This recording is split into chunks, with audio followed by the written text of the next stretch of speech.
The homes of many earlier Southeasterners were located near the mouths of rivers and deltas. A case in point is where the Stikine comes through the mountains and meets the sea near the present city of Wrangell. Through changing Russian, British, and American presence, the one constant home builder in the area were Tlinkits.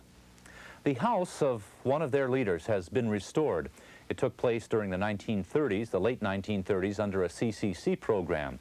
More recently, nearby totem poles have been restored and replicated. The combination of the two is a modern-day reminder of the historic Tlingit presence before the southeast hearth.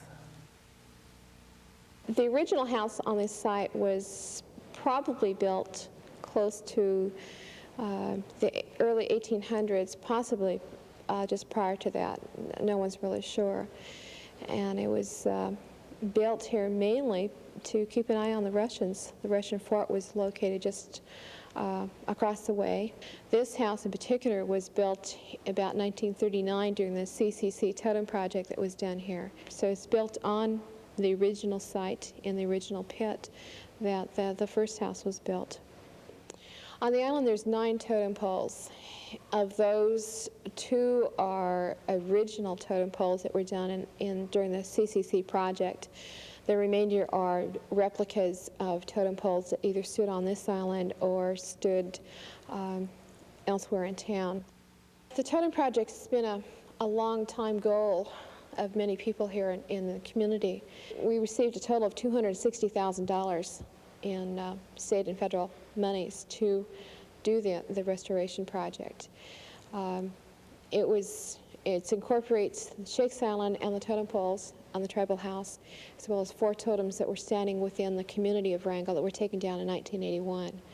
And the first phase of the project was the restoration of this house and the duplication of the 4 house posts, and recarving 2 figures on the 2 totems just outside the house, as well as some restoration work on 5 of the totems. And now we're in phase 2, which is duplicating the 4 totems that were taken down in 1981, and the first of those is the Kikseti totem. When we first started the project, we were looking for carvers who were not only highly skilled in carving, but also skilled within replication work. There's a big difference between doing replication work and original totem. With original totem, the carver's allowed to use his style of carving. With replication, you want as close to the original, right down to the same number of adze marks. The gentleman who carved this one, what was his approach on roughing it out? If we transform this back into a log, what would he do first? Which cuts would he make first? So it's a lot of measuring, and that's pretty time consuming. We're even getting down to trying to duplicate some of the direction of the adze marks and things as far as the wood will allow, so that we reproduce some of the same feel of that, because those textures and things are just as much a part of individual style as the shapes themselves. It's really pretty interesting, and it forces you to look much more closely than you ever would otherwise. You actually get so far into there that you start to have dreams about it and things like that. It was kind of nice, too, to be able to go over and duplicate something that the originals are somewhere around 200 to 250 years old, and duplicate work that was been done that long time ago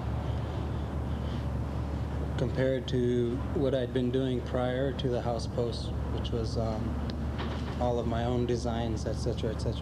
And then to do something that was old like that is really quite an honor. And a lot of the secrets that only wood carvers know, Steve and I have learned off the house posts. We not only learned a lot about it, but we stand to pass on some of that knowledge and greater understanding of some of the history of the carving before much European contact had taken place. Things that had been collected, and from the time the house posts were made, which was before 1800. Inside the house, we have the 4 house posts that have finally been replaced, the replicas. The house posts are just incredible. Every time I see them, I'm simply amazed. I've forgotten how magnificent they are. and even the originals that they copied from are just really magnificent. The hair on the poles come from hair from Wayne Price, the other carver on the project. When he signed the contract to come to work, he decided not to cut his hair until it was done. So last August, when the house posts were installed in here, he did trim some of his hair off enough to be put on the 2 house posts. The figure on the bottom of the pole is a bit different than you've seen in most poles. The face above it was not even there on the original. Wayne and Steve had to do a lot of consulting and acquiring photographs of other totems that they felt this particular carver had done, and kind of put a composite together, and that's what they came up with. The original was hacked away during a potlatch at one time.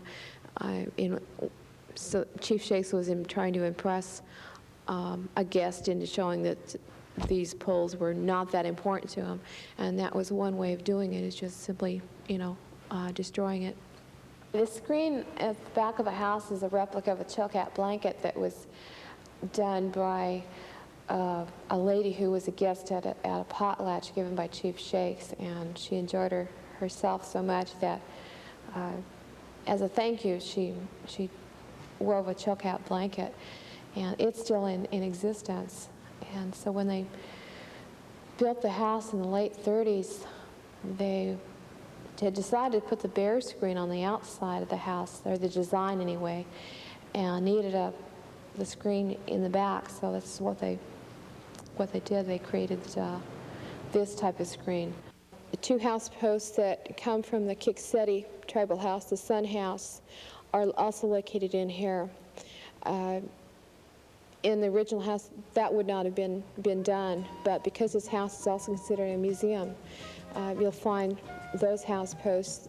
So it's a museum, it's a tribal house, it's a way of showing how the Tlingit people lived.